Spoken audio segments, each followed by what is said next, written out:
प्रणाम जी। प्रणाम जी। आप शुरू करो। श्री बंधो सतगुरु चरण को करूं सो प्रेम प्रणाम। अशुभ हरन मंगल करन धनी श्री देव चंद्र जी ना। श्री प्राणीनाथ निज मूलपति श्री मेहराज सुना। तेज कुंवर श्यामायुगल पल पल करूं प्रणाम। पिया जी को पल पल करूं प्रणाम। श्री प्राणनाथ प्यारी की जय। श्री सदगुरु महाराज जी की जय। श्री राम रतन महाराज जी की जय। प्रणाम सुंदर साथ जी। आप सबके श्री चरणों में मेरा कोटि कोटि प्रेम प्रणाम। सुंदर साथ जी, जो सुंदर साथ कैमरे ऑन कर सकते हैं वो अपने कैमरे ऑन कर लीजिए।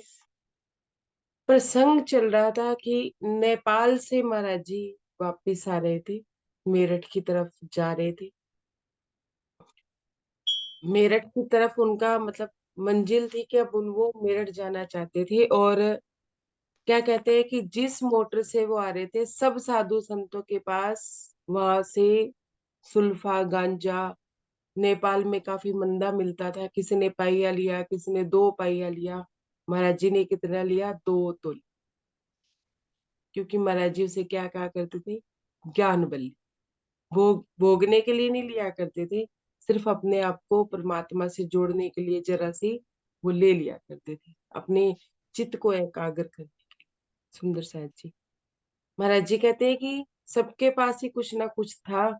और जब हम नेपाल की सीमा पर आए तो वहां पे एक चौकी लगी हुई थी, किसकी? पुलिस वालों की, जो सब मोटरों को चेक किया करती थी। और जहाँ जिसके पास भी ये सामान मिलता था उन्हें नीचे उतार के उनका नंगा झाड़ा भी लिया जाता। और उनकी सुनवाई या कुछ भी नहीं की जाती थी, उन्हें सीधा जेल ही भेजा जाता। अब महाराज जी वाली मोटर में भी वो सिपाही चढ़ा। और सबसे पहले उन्होंने महाराज जी से ही पूछा। तो महाराज जी ने अपने बटुए में से वो जो 2 तोले था वो अपने आप ही निकाल के दे दिया, भाई मेरे पास तो यही है। तो उसने पूछा कि ये क्या है? तो महाराज जी से कहते कि ये तो ज्ञान बल्ली है। मतलब ये क्या है कि हमने वह अपने आगे पढ़ते हैं थोड़ा सा प्रसंग, पेज नंबर 209। हमने वह गांजा निकाल कर उसके घर में पकड़ाया, इसे ज्ञान बल्ली कहते हैं, हमने उसको बतलाया।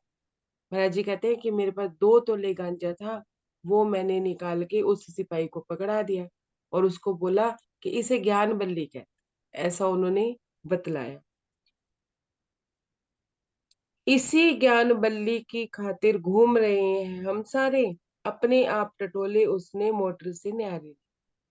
महाराज जी कहते हैं इसी ज्ञान बल्ली के लिए हम सारे घूम रहे हैं।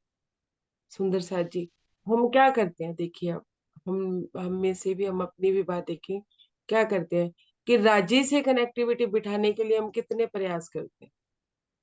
पानी पड़ेंगे, चितवनी करेंगे, चितवनी चितवन में बैठ जाएंगे, मतलब मंदिर जाएंगे, परिक्रमा करेंगे। कितने कितने प्रयास हमारे होते हैं जो परमात्मा को पाना चाहते हैं। तो क्या करना चाहते हैं? अपने चित्त को एकाग्र करके अपने धनी में लगाना चाहते हैं। तो हर वो प्रयास जिसे हम करते हैं, वो जो साधन है वो उसे ज्ञान बन। तो महाराज जी कहते हैं कि इसी ज्ञान बल्ली के लिए हम सारे घूम फिर रहे हैं कि हमें किसी न किसी तरह से परमात्मा मिल जाए, आनंद का रास्ता मिल जाए। सब पे थोड़ा अ, फिर उन्होंने मोटर में, महाराज जी ने जब अपनी दिखा दी गांजे की वो 2 तोले की पुड़िया, तो फिर उन्होंने मोटर में सबसे सबकी तलाशी अलग अलग ली। सब पे थोड़ा थोड़ा निकला। फिर बोला, बोलो महाराज, अब क्या करें, आपके संग तुम्हें उतरना होगा। महाराज जी को कहते हैं कि सबके पास ही थोड़ा थोड़ा है। अब वो किसी और से नहीं, महाराज जी से ही पूछ रहे हैं, अब बताइए महाराज क्या करें, क्या करना चाहिए? आप सबको तो नीचे उतरना पड़ेगा। अब क्या करें? कहीं तो कहीं ले चलो हम। एकदम उससे बोले, जहां जाएंगे वही मौज है, कहीं बच्चे, कहीं नहीं बच्चे रोते। महाराज जी कहते हैं कि मैंने उनसे कहा तुम्हारा मन है, जहां मर्जी ले चलो, हमें तो यहाँ भी मौज है और वहां पे भी मौज है, हमारे कौन सा पीछे से बच्चे रो रहे हैं। सुनिए सुंदर साथ जी, ये चौपाई मस्ट इम्पोर्टेंट है। क्या कहते हैं? साधु होकर भी वह खाया, क्या साधुपना है उसका। जो साधु जो होता है हर हाल में, वह खुश ही खुश है। सुंदर साथ जी महाराज जी कहते हैं कि साधु होकर भी वह खाया। साधु मतलब, साधु का मतलब वैसे पीछे भी महाराज जी ने बताया था कि साधु का मतलब होता है कि अपने चित्त को साध लेना, अपने मन को साध लेना, किसमें? परमात्मा में। एक परमात्मा को ही लक्ष्य बना। क्या जो अगर कोई साधु है और उसको अभी भी डर लग रहा है, अभी भी वो भय खा रहा है, तो फिर उसका साधुपना कैसा है? क्योंकि इसने अपन में, अपने मन में तो एक परमात्मा को साध ही लिया है ना, एक परमात्मा के ऊपर अपनी आसक्ति कर ही लिया ना, बाकी और किसी से क्या भय। हम्म? तो कहते हैं कि साधु होकर भी बहकाया, तो साधुपना किस बात का? साधु जो होता है वो हर हालत में ही खुश रहता है, जो अपने मन को साध लेता है, जो एक राज्य में ही अपने, एक धनी में ही अपनी आसक्ति कर लेता है, वो हर हाल में खुश रहता है, क्योंकि उसे पता है धनी अगर अच्छा करेंगे तो भी उन्हीं की भलाई के लिए, और अगर बुरा भी कुछ होगा तो वो भी धनी ही कर रहे हैं। ऐसा सोच के वो हर हाल में खुश ही रहता है। उसने कुछ सोचा सुन करके बोला, अच्छा जी महाराज, एक शर्त पर छोड़ सकूंगा, अगर दुआ मुझे दे दो आप। क्या कहते हैं? वो व्यक्ति, जो सिपाही होता है, वो महाराज जी की तरफ, उसके महाराज जी के सत्य को देख के, उसके अंदर में एक कोई ज्योति जलती है जो उसको महाराज जी की तरफ खींचती है, एक कुछ भी कह सकते हो, अट्रैक्शन भी कह सकते हो कि महाराज जी की तरफ उसका होता है। तो वो उनसे कहता है कि मैं आप लोगों को एक ही शर्त पे छोड़ सकता हूँ। हम्म? अगर आप मुझे दुआ दो। सुंदर साथ जी, उसने भी महाराज जी से मांगा तो क्या मांगा? वो ये तो समझ गया था कि ये महाराज जी, ये जो महाराज है, ये जो साधु है, कोई साधारण साधु नहीं है, सत्य का ही साथ दे रहे हैं, सत्य ही बोलते हैं। अगर अपने मुख से कुछ बोल भी देंगे तो वो बात पूरी हो जाएगी। इसी लालच में वो महाराज जी से कहते हैं कि हम आपको एक ही शर्त पे छोड़ेंगे। वरना सब पकड़े जाओगे, जेल बुक सकते हो सब, यह मोटर छुड़वा सकता हूँ, अगर दुआ दो मुझको अब महाराज जी से तो ऐसे बोलता है कि मैं एक शर्त पे आपको छोड़ सकता हूँ। बाकी सब साधुओं की तरफ देख के कहता है कि अगर आपने मेरी बात नहीं मानी तो आप सब पकड़े जा सकते हो, मैं आप सब लोगों को जेल भी हो सकती है, मैं उस जेल से आपको, उस सजा से आपको छुड़वा सकता हूँ। बस उसके बदले में आप सब मुझे एक दुआ देंगे। वो क्या? हम बोले हम बोले यदि यह इच्छा है तो फिर हम सब मिल करके दुआ हृदय से देंगे, सब छुड़वा दो मोटर पे। अब महाराज जी क्या कि वो शर्त रख रहा है कि पहले आप दुआ दोगे तभी हम आपकी मोटर छुड़वाएंगे। अब महाराज जी क्या कह रहे हैं? ठीक है, अगर आपकी यही इच्छा है तो हम आपको दुआ भी देंगे, और आपको अ, जो आप चाहोगे वो दुआ के रूप में वो दे देंगे, लेकिन उससे पहले आप हमारी मोटर छुड़वा दे। और हमें पूरा ये अंदेशा हो जाना चाहिए कि, मतलब पूरा पक्का हो जाना चाहिए कि आपने हमारी मोटर छुड़वा दी, उसके बाद ही हम आपको दुआ दे। सुंदर साथ जी, ये कुछ ऐसी सी बात है। हम राज जी को कहते हैं ना कि हम 101 पाठ करेंगे, हमारी माया का ये काम पूरा कर दो। तो राज जी भी कहते होंगे कहीं ना कहीं, हाँ ठीक है, पहले पाठ पूरा कर लो, फिर मैं तुम्हें ये भी चीज दे दूंगा। देनी तो उन्होंने वैसे भी होती है, लेकिन हम ही शर्तों पे धनी को, धनी से अपने काम करवाते हैं। Page number 210। छुड़वाने से पहले कुछ नहीं मिल सकता, ये ध्यान रहे, पहले हमें जचा दो कि हम सारे साधु छूट गए। महाराज जी भी उसके ऊपर व्यंग्य करते हैं। महाराज जी तो सबको दुआएं देते ही आ रहे थे ना, सुंदर साथ जी, अब भी दे देते, लेकिन महाराज जी क्या कहते हैं उनको? छुड़वाने से पहले, जब तक हमारी मोटर छूट नहीं जाएगी ना, उससे पहले कोई दुआ दुआ नहीं मिलेगी।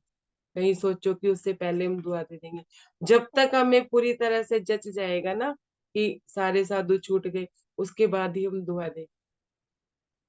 सुंदर साथ जी, देखिए हम कैसी कैसी गलतियां करते हैं राज जी के सामने, कि हमें ये हमारा ये कर दो, हम 101 पाठ करेंगे, हम मंदिर में 40 दिन फेरी लगाएंगे, हमारा माया का ये काम कर दो। कभी किसी ने परिक्रमा करी है राज्य को पाने के लिए? सिर्फ माया की वस्तुओं के लिए हम करते हैं। देखिए जो करते हैं, मैं उनकी बात कर रही हूँ।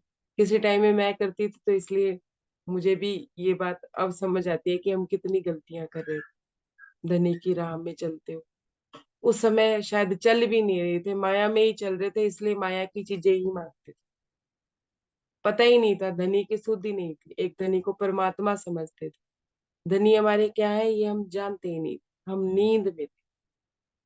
कुछ कुछ जागृत होने लगे हैं सुंदर सा जी, सिर्फ दृष्टि बदली है और कुछ नहीं बदलता है। अच्छा कहकर खड़ा रहा वह और अफसर भी थे। जब आए अपनी मोटर पर इसे और देखे, बोले। महाराज जी कहते हैं कि वो अच्छा कह के खड़ा हो गया, क्योंकि उनके साथ ही बैठ गया था सीट पे, और नीचे आ गया। वहां और भी अफसर थे। जब उनकी मोटर आई तो अफसर से क्या बोलता है कि इसे हम देख चुके। तो ये बाबू बोला, साहब इसे देख चुका हूं मैं, कुछ नहीं मिला मोटर में, साहब मुझे तलाशी में। वो सिपाही उस ऑफिसर को क्या कहता है, बाबू, बाबूजी मैं ये वाली मोटर देख चुका हूँ, इस मोटर में कोई भी सुल्फा गांजा कुछ भी नहीं है, मैं इसकी तलाशी ले चुका हूँ। अफसर लोग चले गए। बोला वह इसके पश्चात, अब तो दुआ मुझे दे दो बस, रख कर मेरे सर पर हाथ। जब अफसर लोग चले गए आगे, तो वो जो सिपाही था, वो महाराज जी से बोला कि देखो सारे चले गए, मैंने आप लोगों को छुड़वा दिया, बस आप अब मेरे सर पे हाथ रख के मुझे दुआ दीजिए। हम बोले सब साधु जनों से, भाई इसे क्या सब, इसे दो सब आशीष, आशीर्वाद दिया सभी ने, मन में से अपने विस्मय बीस।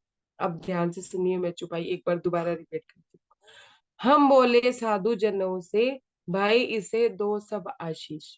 महाराज जी कहते हैं कि मैंने सभी साधुओं से बोला कि इसको सब आशीष देते हुए नीचे उतरे, ठीक है, या आगे बढ़ेंगे, सॉरी, नीचे नहीं उतरेंगे, कि आगे बढ़ेंगे।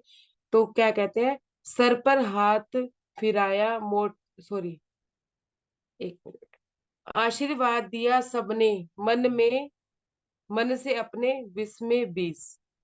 महाराज जी कहते हैं कि मैंने भी उसको आशीर्वाद दिया, और महाराज जी और बाकी सबने भी दिया। जब महाराज जी ने उसके सर पे हाथ रखा, तो वो अपने आप में इतना कंफ्यूज था, मतलब महाराज जी उसकी परिस्थिति का वर्णन कर रहे हैं कि उसमें के मन में क्या था, मन में अपने विस्मय बीस, मतलब उसके मन में भी 20 तरह की, मतलब कितनी तरह की मांगी होंगी, कितनी वो कितनी कितनी मांगे करके बैठा था अपने हृदय में, कि क्या क्या है, कि जीवन सुखी हो जाए, नौकरी अच्छी हो जाए, घर परिवार सब अच्छा हो जाए, बच्चे अच्छे से पल जाए। यही चलता है ना सुंदर साथ जी, जब हम माया में होते हैं। हम्म? एक मिनट। जीवन में तुम सुखी रहोगे, होए तरक्की सर्विस में, सबने सर पर हाथ फिराया, मोटर चल दी इतनी। तो क्या कहते हैं, सबने उनको आशीर्वाद क्या दिया कि जीवन में तुम सुखी रहोगे, कि सुखी मांगते हैं ना सारे सुंदर सा, और हमारा स्वभाव कुछ अलग है। होए तरक्की सर्विस में, सुखी रहने के लिए क्या चाहिए, धन। तो महाराज जी ने और सबने आशीर्वाद दिया कि आपकी सर्विस में तरक्की हो। ऐसा कह के सबने हाथ फिराया और मोटर चल दी। सुंदर साथ जी, हम किससे भागते हैं, दुखों से, और चाहिए क्या होता है हमें, सुख। मांग क्या होती है, सुख की। देखिए बाकी भी इंसानों को देखो क्या कहते हैं, सुबह पूजा पाठ करनी चाहिए, घर में सुख शांति आती है, घर में सुख शांति बनी रहे, यही परमात्मा की मेल है। सुंदर सा जी, ना तो हमें दुख को त्यागना है, ना हमें सुख की मांग करनी है। हमारा मूल स्वभाव है आनंद, क्योंकि हम राजी महाराज की आनंद अंग है, श्यामा महारानी, और हम उनके अंग है सुंदर साथ। तो हम आनंद अंग है राज्य महाराज। हमें आनंद में रहना है, दुख सुख से परे हट। जो हम भूल जाते हैं और हम कहते हैं कि दुख ना मिले सुख मिले, सुख की कामना में ही अपना जीवन व्यतीत कर देते हैं। और जबकि सुख और दुख एक परिस्थिति है जो परिवर्तनशील है। सुख के बाद दुख और दुख के बाद सुख आएगा ही आए। ये तो चलती ही रहेगी, जैसे दिन के बाद रात और रात के बाद दिन आता है। आनंद एक मूल है प्रकृति। जैसे परमात्मा सबके लिए प्रकृति के कण कण में होता है, ऐसे ही आनंद हमारे कण कण में, हमारे अंग अंग में होता है। अंदरूनी अंगों की बातें होती, ना कि शारीरिक अंगों की। सुंदर साथ जी इस तरह की बात महाराज जी इस प्रसंग में हमें समझाते हैं। इतने में मोटर कहते हैं कि चल दी। भारत की सरहद पर आकर मोटर को हमने छोड़ा, अब हमने प्रारंभ करी फिर पुनः वही पैदल यात्रा। कहते हैं कि भारत की सरहद के अंदर आकर उस मोटर ने हमें छोड़ा और तब फिर हमने वहां से पुनः ही पैदल यात्रा शुरू करी। महाराज जी कहते हैं कि मैंने पैदल यात्रा वहां से, हमने पैदल यात्रा वहां से शुरू करी। कौन कौन था? देवगिरी जी, रामानंद जी और महाराज जी। ये तीन जन महाराज जी के मतलब महाराज जी के साथ दोनों, और ये टोटल तीन जन थे। मैदान में लगी विचरने, मैदानों में लगी विचरने, पर्वत छोड़ दिए पौधे, मन में गुड़क गुड़क कुछ उपजी, रामान अपने प्रति रामान जी। महाराज जी मैदानों को और नदी पर्वतों को पार करते हुए, मतलब जो भी रास्ता पार करते हुए महाराज जी पैदल यात्रा करी। सुंदर साथ जी फिर क्या हुआ? रामानंद जी के मन में ना घुमड़ घुमड़ घुमड़ घुमड़ कुछ होने लगी। महाराज जी तो साथ जब सब जाननहारी थे, वो जान गए थे इस बात को कि रामानंद जी का विश्वास हमारे प्रति अब डामाडोल हो चुका है। क्या कहते हैं? जैसे कहीं हमें मरवाया पिटवा देंगे ये महाराज, चाह रहे थे पीछा छुड़वाना हमसे रामानंद। सुंदर साथ जी अब यहाँ थोड़ा सा फर्क समझ लीजिए। प्रसंग को तो मैं खत्म भी कर सकती हूँ, लेकिन बात समझाने के तौर पे तो बता ही जाएगी कि जब हम माया में होते हैं ना, किसी को 100 काम कर दें और 101वां ना करें, तो पीछे 100 के 100 सब गर्द हो जाते हैं। वो क्या कहते हैं? हाँ 100 किए लेकिन ये नहीं किया। हम्म, सारे खत्म हो जाते हैं। ऐसे ही किसी के बच्चे को हम कितना भी खिलाएं, कितना भी पिलाएं, कितना भी उसके साथ हंसे गाएं, लेकिन अगर कुछ चोट हमारे हाथों से कुछ लग जाए या गिर जाए, तो हमारे लिए कितनी बड़ी मुसीबत हो जाती है कि आपने बच्चे को गिरा दिया, वो कर दिया। ऐसे ही कुछ रामानंद जी की हालत थी कि वो महाराज जी को ऊपरी ऊपरी पांच तत्व के शरीर के रूप में ही देख रहे थे। उन्होंने महाराज जी की अंदर क्या है इस बात को उन्होंने जाना ही नहीं। महाराज जी ने उनको इतना सिखापन दिया, उन्होंने उनके उनको तिल्ली के रोग से भी बचाया, अपने साथ भी रखा।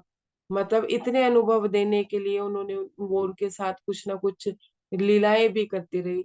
जैसे कि नागा बाबा की भी लीला हुई, और वो जो उनके महात्मा थे वो भी सिद्ध बाबा थे। मांगी लाल जी वाली भी लीला हुई। मतलब इन सारी बातों से भी रामानंद कुछ नहीं सीखे। और रामानंद जी की इच्छा थी राजा से मिलने की, उनसे भिक्षा लेने की, और राजसी ठाट झेलने की, मतलब राजसी ठाट भोगने की, क्योंकि वो माया को भोगना चाहते थे। महाराज जी उनकी वो भी इच्छा उन्होंने पूर्ण, नेपाल के राजा से मुलाकात कर, वो भी इच्छा उनकी पूर्ण हुई। लेकिन अब जब ये गाड़ी वाली बात हुई, उसमें सुल्फा गांजा था, तो रामानंद जी नहीं खाया करते होंगे या कोई ऐसी बात होगी, महाराज जी थोड़ा सा खाया करते थे, तो उनको क्या लगा कि ये तो पिटवाएगा सर, कहीं मरवा मुरवू ना दे। हम्म। जो पीछे किया वो सब पे मिट्टी हो गई। अब हम भी क्या करते हैं? अब तो नहीं करते होंगे क्योंकि हमें धनी की पहचान हो चुकी है, या हम औरों को भी देख सकते हैं। एक भगवान से जब तक इच्छा पूरी हो रही है ठीक है, एक बार भगवान से एक इच्छा पूरी नहीं हुई तो भगवान ही बदल लेते हैं ना। सुंदर सा सबने कैमरे ऑफ कर रखे हैं, मैं किससे बात करूं? मतलब इस तरह की बात महाराज जी के साथ थी कि वो रामानंद जी महाराज जी को पहचान ही नहीं पाए। हम्म। एक ना कैमरे ऑन होने से ही होता है कि आमने सामने बात होती है, तो बात का पता चलता है कि आप लोगों को बात समझ भी आ रही है या नहीं, या मैं ऐसे ही बोले जा रही हूँ। नहीं नहीं, ये बिल्कुल होता है। नहीं। तो अब महाराज जी को ही बदल लिया था रामानंद जी, कि उनके मन में गुमड़ गुमड़ होने लगी कि ये साधु तो मुझे मरवाएगा। वो महाराज जी से पीछा छुड़वाना चाहते, किसी के कहने पे नहीं, उनके हृदय में ही अविश्वास की भावना आ गई। अब क्या कह रहे हैं? पता नहीं, पता नहीं किस गति से हमको पकड़ा दिया, पकड़ा पड़वा दे बह रहता था। कई दिनों से रामानंद कुछ सुकड़ा सुकड़ा रहता था। और महाराज जी उनकी परिस्थिति को जान रहे थे। महाराज जी उनके मन में क्या चल रहा था कि पता नहीं ये कब हमें मरवा दे, कब कुछ कुछ भी करवा दे, इनका तो कुछ पता नहीं है, ऐसा भय रामानंद जी के हृदय में रहता परमानेंट। तो क्या कहते हैं, कई मतलब कि रामानंद जी कई दिनों से हमसे सुकड़े सुकड़े से रहते थे, मतलब हमसे दूर दूर से रहते थे।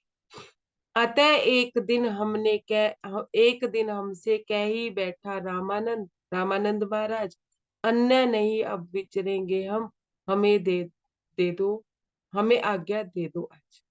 सुंदर साथ जी इसमें भी महाराज जी देखिए, आप करता नहीं बने, धनी इच्छा ही होती है हर काम में जो होती है। महाराज जी उनकी परिस्थिति जान रहे थे, पर महाराज जी ने नहीं बोला कि जाओ रामानंद हमने तुम्हें मुक्त किया। वही एक दिन आया महाराज जी के पास और महाराज जी को क्या कहता है कि बस अब हमें आज्ञा दे दीजिए, अब हम आपके साथ रह नहीं सकते, मैं आपके साथ विचर नहीं सकता। और महाराज जी ने उनको आज्ञा दे दी। क्या कहते हैं, विदा हुए रामानंद हमसे, देवगिरी रहे अपने साथ, नदी कुटकुटा के तट पर हम ठहरे कई दिनों के बाद। महाराज जी कहते हैं रामानंद जी हमसे अलग हो गए और वहां से ही वो हमारा साथ छोड़ के चले गए। और कौन रह गए थे? देवगिरी जी और महाराज जी नदी कुटकुटा के किनारे पर कई दिन के लिए रुकी। सिर्फ एक मंजिल बाकी लखनऊ रहा हमसे आगे, ठहरे हम उस नदी पर, थे हम बड़े थके मांदे। कहते हैं कि ज्यादा दूर नहीं था, लखनऊ पास में ही था, लेकिन हम लोग इतना थक गए थे कि हम नदी के किनारे पे ही रुक गए।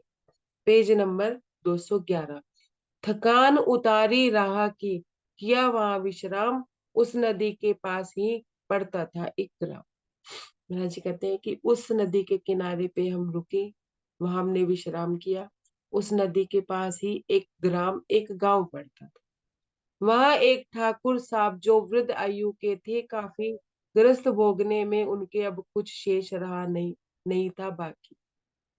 वहां पे एक ठाकुर साहब थे, काफी आयु थी उनकी, वृद्ध थी, और गृहस्थी में भोगने लायक अब उनके पास कुछ नहीं बचा था। बच्चे बड़े हो गए थे, सब संपन्न हो गया था, इस तरह की उनकी अवस्था थी। तो कहते हैं कि कुछ भी शेष नहीं रह गया था उनके गृहस्थी का कार्य।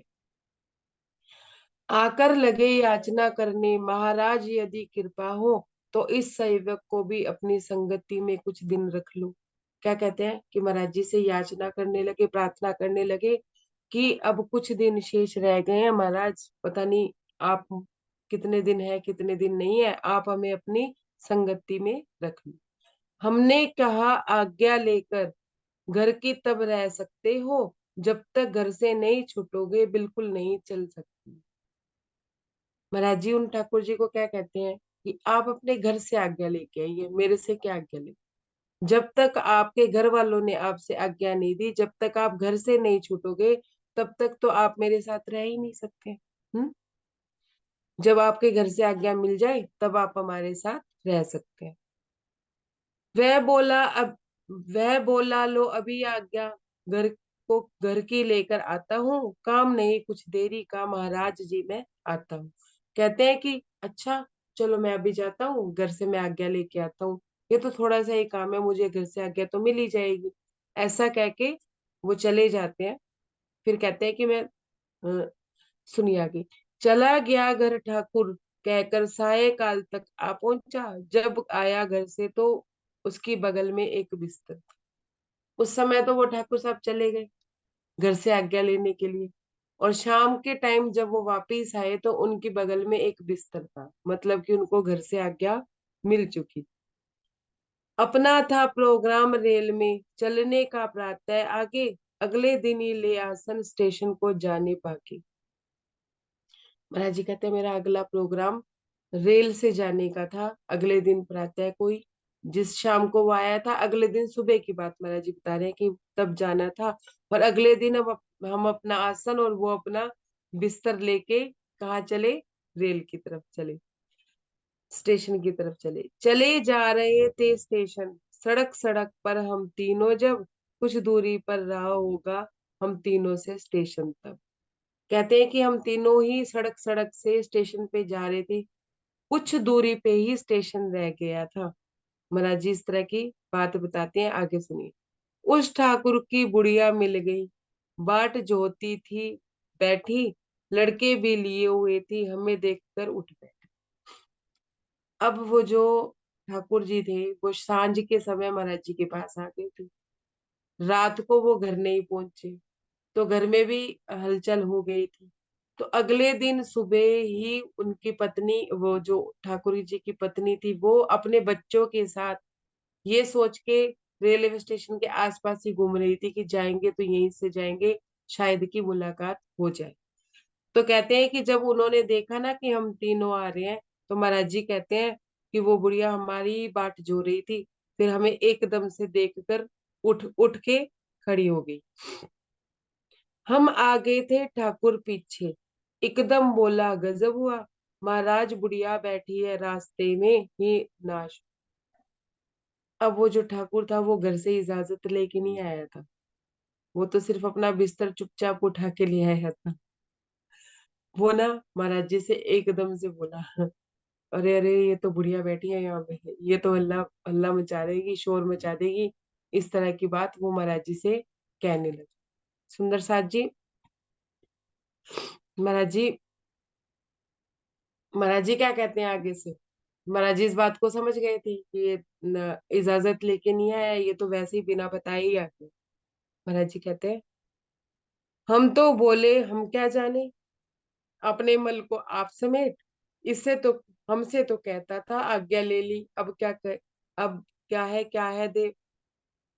महाराज जी कहते हैं, हम क्या, हम बोले हम क्या जाने, तुम जानो, अपने मल को आप समेटो। मल सुंदर साथ जी माया को बोल, कि तुम अपनी माया को खुद समेटो ना, मैं थोड़ी ना समेटूंगा। मुझसे तो तुम यही कह रहे थे कि मैं आज्ञा लेके आया हूँ, अब बताओ कौन से देवता हो तुम, हम्म, जो सत्य बोलोगे, मुझसे असत्य बोल रहे थे। क्या कह रहे हैं, अब क्या है देव, हम्म, कि कौन से देवता बन गए तुम जो मुझसे सत्य बोले, जो मैं तुम्हारी बात को संभालूं। आज्ञा लेके आनी चाहिए थी ना, नहीं आज्ञा मिली थी तो बात करते। हम्म, क्या कहते हैं, ठाकुर तो बोला यूं ही, जब हम आगे से गुजरे, बुढ़िया भड़क उठी एकदम, कहाँ जा रहे हैं क्या करें। सॉरी, मैंने पिछली चौपाई का शायद कुछ वर्णन गलत कर दिया शायद। क्या कह रहे हैं, हम्म, महाराज जी कह रहे थे कि आपने आज्ञा ले ली, आपने ऐसा मुझसे बोला था, पर आपने आज्ञा नहीं ली, अब आप अपनी गृहस्थी को खुद संभालो, अपनी पत्नी को खुद संभालो, मैं उनसे कोई बात नहीं करूंगा। जबकि महाराज जी को ठाकुर जी ये कह रहे थे कि अब आप संभालिए, मैं नहीं संभालता, आप बुढ़िया को समझाइए। अब आगे क्या कहते हैं, कि हम तो आगे निकल गए, बुढ़िया उठी भड़क कर एकदम, कहाँ जा रहा है क्यों रे। हम तो, मैं और देवगिरी तो आगे निकल गए, जब ठाकुर साहब आगे निकलने लगे तो वो बुढ़िया एकदम से भड़क गई और क्या कहती है अपने पति से, कि क्यों रे, कहाँ जा रहा है, मुझे कहाँ छोड़े जाता है, तू तो बना महात्मा जी, कुछ मेरा भी ध्यान किया या मेरे संग क्या बीतेगी।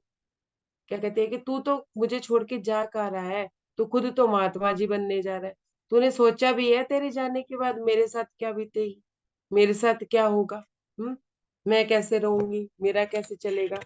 सुंदर साथ जी ऐसी ही है दुनिया, अपना अपना ही सोचती है, सामने वाले का नहीं सोचती है कि उसके मन में भावना है तो भी चलो थोड़े दिनों के लिए चला जाए, लेकिन वो भी, उसकी भी गलती है कि वो बिना बताए जा रहा था। Page number 212। उनको लड़ते छोड़कर वहीं दोनों हम पहुंचे स्टेशन। गाड़ी जाने में देरी थी, जाके त्याग दिए आसन। महाराज जी कहते हैं वो दोनों लड़ रहे थे, मैं और देवगिरी जी हम आगे पहुंच गए और गाड़ी जाने में अभी देरी थी, इसलिए हमने अपने आसन छोड़ दिए। मतलब वहां पे हमने अपनी जगह बनाई और हम बैठ गए। घंटों बाद झगड़ा झंझट कर अपने पास वहीं पहुंचे। लड़का उनका समझदार था, जाकर हमसे हमसे बोले। घंटों तक उनका आपस में झगड़ा चलता रहा। महाराज जी कहते हैं फिर वो हमारे पास ही पहुंचे, दोनों माँ बेटे और ठाकुर जी। और उनका बच्चा जो था, उनका जो बेटा था ठाकुर जी का, वो थोड़ा समझदार था, वो हमसे आकर बोले, अजी पिताजी को मेरे महाराज आप ही समझा दे। हम बोले, बोलो तेरे बूढ़े को अब क्या बतला दे। वो महाराज जी से कहने लगे, अजय महाराज, महाराज आप ही पिताजी को समझा दीजिए ना कि ऐसे घर गृहस्थी छोड़ के जाना ठीक थोड़ी ना है। तो महाराज जी कहते हैं, बोलो अब मैं तुम्हारे बूढ़े को क्या समझा दूं, क्या समझाऊं मैं इसे, जो तुम मुझे समझाने के लिए कह रहे। महाराज जी को वो क्या समझाने के लिए कह रहा था कि वो गृहस्थी छोड़ के ना जाए। अब सुनिए आगे क्या कहते हैं। उसने साथ हमारे चलने की हमसे आज्ञा चाही। हमने कहा आप पहले आज्ञा घर से ले लो भाई। महाराज जी कहते हैं कि मैंने उनके बेटे से बोला कि इन्होंने मुझे अपने साथ चलने की आज्ञा मांगी थी। मैंने उनसे पहले ही बोला था कि तुम अपने परिवार से आज्ञा ले लो, मुझसे क्या आज्ञा लेते हो। घर वाले राजी होंगे यदि तो तुम इंतजाम कर लो, वरना साथ हमारे जाने का ठाकुर जी नाम न ले। कहते हैं कि मैंने उससे पहले ही बोला था कि तुम्हारे घर वालों से तुम इजाजत ले लो, अगर वो तुम्हें इजाजत देते हैं तो तुम मेरे साथ चलो, वरना मेरे साथ जाने का तुम नाम भी मत लो। उम्र ठीक है, ठीक थी, बात कोई नहीं, हमने आज्ञा दे दी थी। भगवत भजन इसी आयु में अक्सर करते हैं भाई। कहते हैं कि इनकी उम्र तो हो चुकी है, अब इस समय भी ये भजन भक्ति नहीं करेंगे, यही उम्र होती है भजन भक्ति करने की। इसी चक्कर में मैंने इनको आज्ञा दे दी थी, पर मुझे ये नहीं पता था कि ये घर से आज्ञा लेकर नहीं आए। लेकिन भैया मुझे आपके घर में शांति नहीं दिखती। काम वही उत्तम होता जिसमें जिसको सम्मति बतलाती।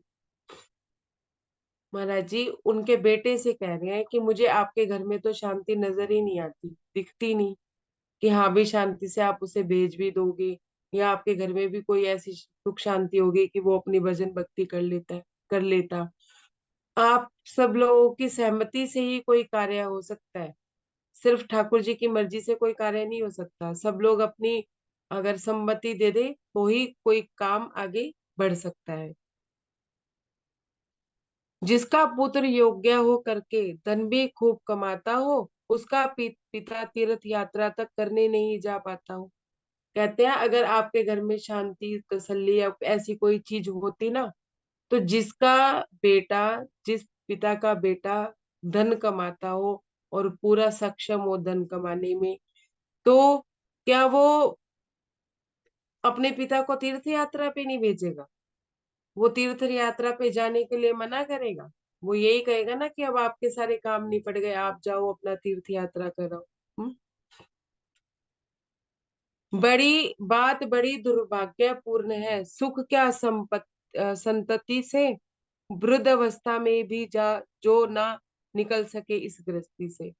महाराज जी कहते हैं कि ये भी दुर्भाग्यपूर्ण की बात है कि सारी जिंदगी तो सुख सुख की प्राप्ति के लिए धन कमाते रहे, बच्चों का पालन पोषण करते रहे।